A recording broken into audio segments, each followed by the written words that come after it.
Bonjour à tous, je suis super content d'être là. Comme on a pu vous le dire, donc je suis étudiant vétérinaire, je sors tout juste des partiels, j'ai encore un peu la tête dans les révisions et j'aurais bien besoin d'un petit agent aussi pour réviser certaines notions, comme on vient juste de le voir, mais pour l'instant on révise encore les Ronéo et les polycopiés de manière très assidue.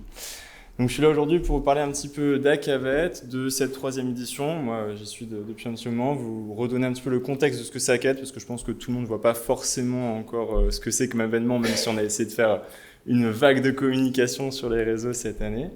Et puis vous parler un petit peu aussi d'un statut particulier que j'ai pu avoir cette année, qui est un petit peu nouveau dans le monde vétérinaire.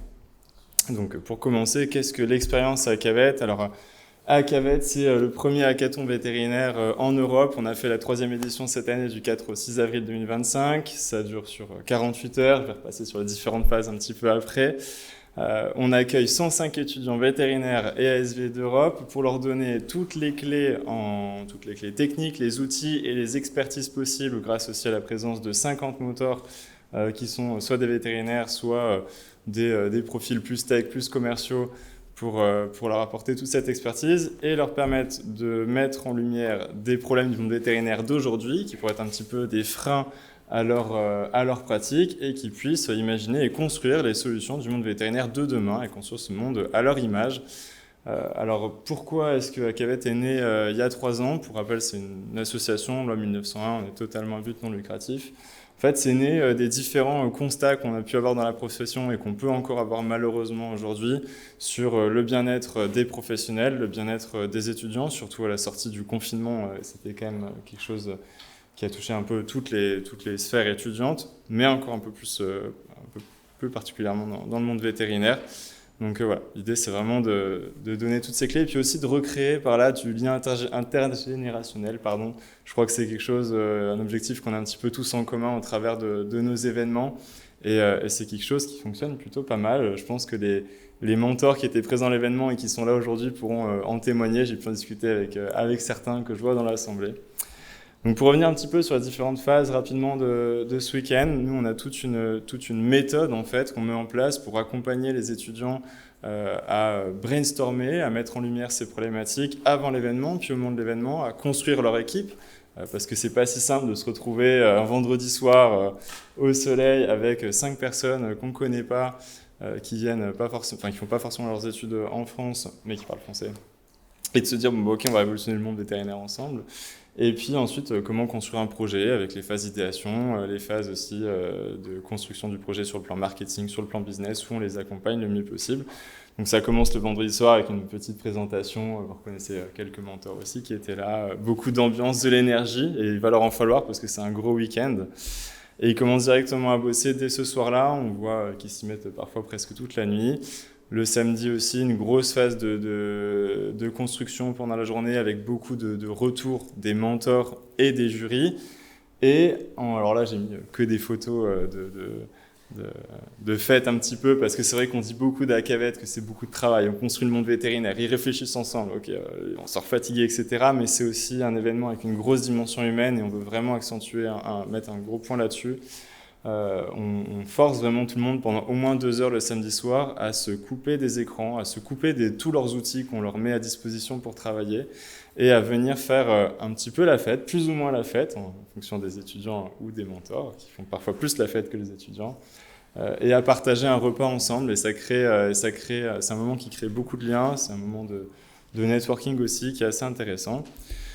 Et enfin, on arrive au dimanche où là, l'objectif, normalement, si la méthode a été bonne, c'est que les 21 équipes soient en capacité de pitcher leurs solutions en 5 minutes. Qui n'est pas un exercice si simple parce que pour la plupart des étudiants, ils n'ont pas forcément beaucoup pris la parole dans leur cursus, à part certains peut-être au concours.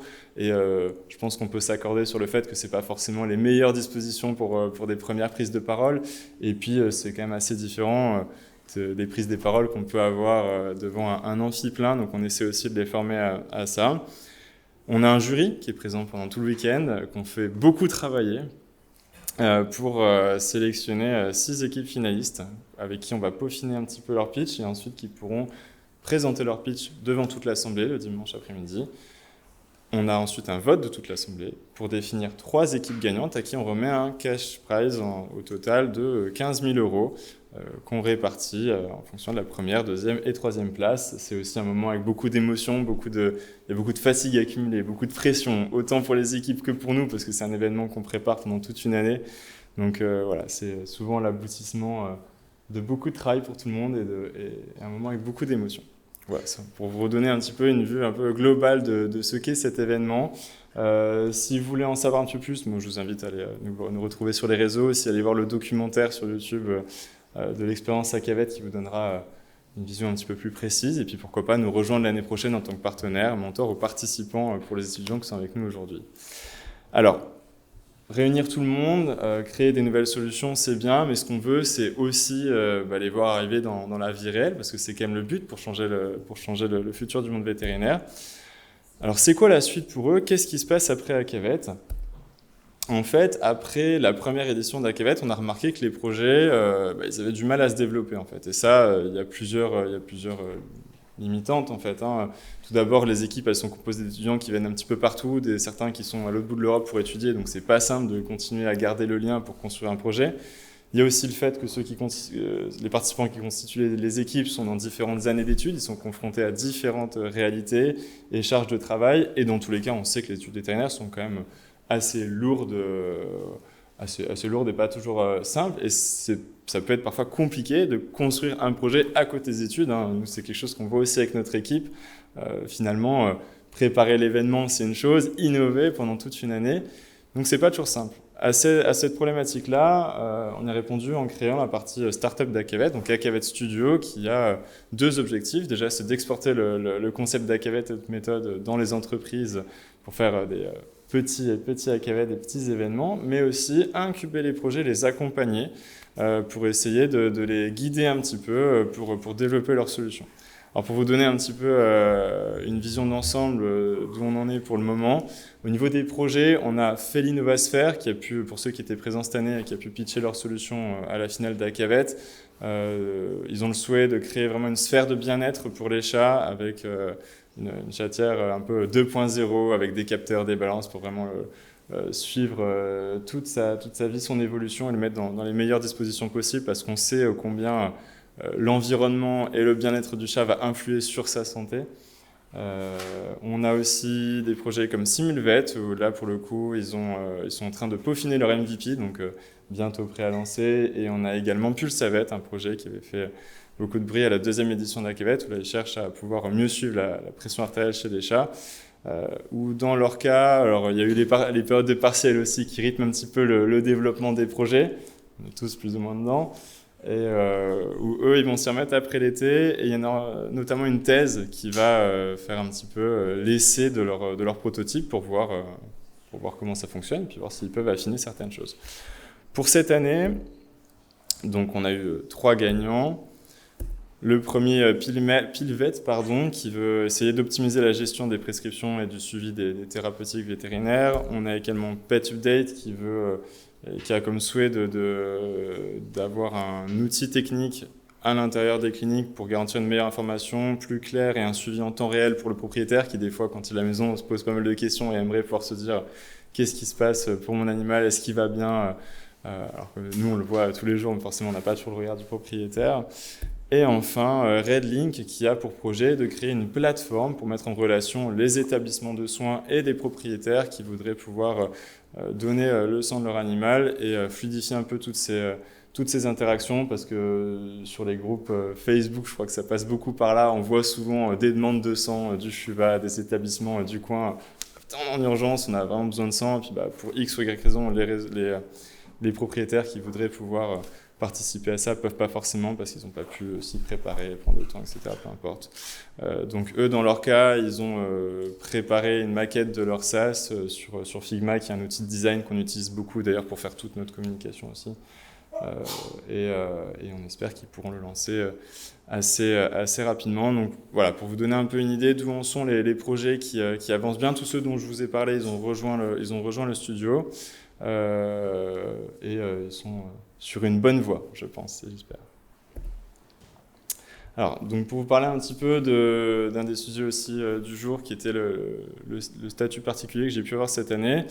Moi, à côté de mes études vétérinaires, à côté des nombreuses passions que j'ai aussi dans la vie et de la présidence d'ACAVET et de tous ces congrès et toutes ces rencontres que j'adore faire, j'ai commencé ma thèse et j'ai aussi la volonté de vouloir essayer de faire changer les choses à mon échelle, à ma manière et avec les nouvelles technologies qui me passionnent aussi. Et je pense que c'est un petit dénominateur commun ici, si je ne dis pas de bêtises. Et donc dans ce cadre-là, j'aime aussi beaucoup l'entrepreneuriat et j'ai pu rejoindre le réseau Pépite France. Alors on ne voit pas très très bien avec la couleur, mais alors qu'est-ce que c'est? Qu'est-ce que ça m'apporte? Moi déjà, ça a pu m'apporter le statut d'étudiant entrepreneur. Donc c'est quelque chose qui est assez nouveau dans le monde vétérinaire. Pour l'instant, j'en ai pas trop entendu parler autour de moi. C'est quelque chose qu'on a plus l'habitude d'entendre ou de voir dans les écoles d'ingénieurs. C'est un peu plus commun, mais c'est pas antinomique avec la formation vétérinaire pour autant. Alors qu'est-ce que ça apporte? Alors déjà, comment on peut l'intégrer? Il faut avoir un projet ou une idée de projet, le présenter, le pitcher, passer devant, faire des petits entretiens et défendre son projet. Et puis aussi, surtout, son profil d'entrepreneur. Je crois que c'est surtout ce qu'il recherche, parce qu'un projet, ça peut beaucoup évoluer, changer, faire des pivots. Voilà, on connaît un petit peu tous ces termes-là, mais le plus important, c'est les personnes derrière et pourquoi elles sont là, les motivations. Donc c'est vraiment ce qu'ils recherchent. Qu'est-ce que ça va apporter? Beaucoup de choses. Et je pense que la chose la plus importante pour moi que ça apporte, au-delà de connaissances parfois techniques, d'aspects marketing, des choses comme ça, c'est surtout apporter du réseau et apporter des regards différents. Parce que c'est vrai que souvent, les études vétérinaires, on a une vie étudiante qui est très développée dans les écoles, et j'en suis le premier fervent défenseur et premier à participer, et j'adore ça. Mais pour autant, parfois, on reste beaucoup dans la sphère vétérinaire, ce qui a ses bons aspects et aussi ses aspects négatifs, parce qu'on a tendance à avoir des regards qui sont un petit peu toujours similaires.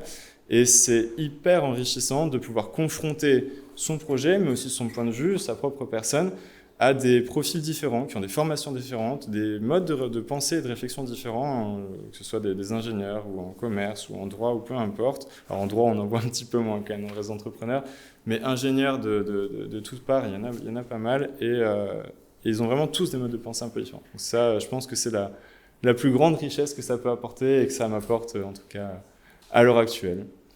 Donc voilà un petit peu pour les différents points qu'on a pu passer. Si vous avez des questions, je suis bien sûr disponible, que ce soit par rapport à ACAVET, par rapport au projet, par rapport à ce statut ou mon projet, peu importe. Je suis disponible maintenant ou après, comme vous le souhaitez. Merci pour votre écoute.